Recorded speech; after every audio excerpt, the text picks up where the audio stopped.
বৃষ্টি আসলে যেমন ছাতার প্রয়োজন হয়, তেমনি গুনাহগারের জন্য প্রয়োজন আল্লাহর ইবাদা।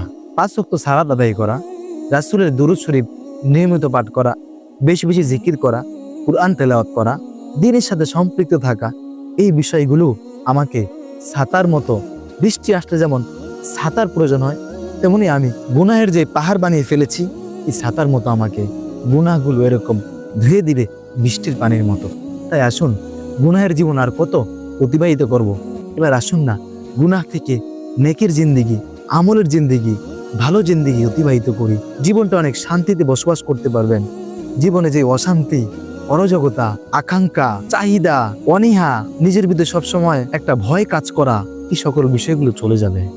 আসুন, আল্লাহর দিকে নিজের জীবনকে সুন্দর করে সাজাই। বৃষ্টির পানিতে গুনাহকে ধুয়ে ফেলুন, আল্লাহর দিকে মনোনিবেশন করুন।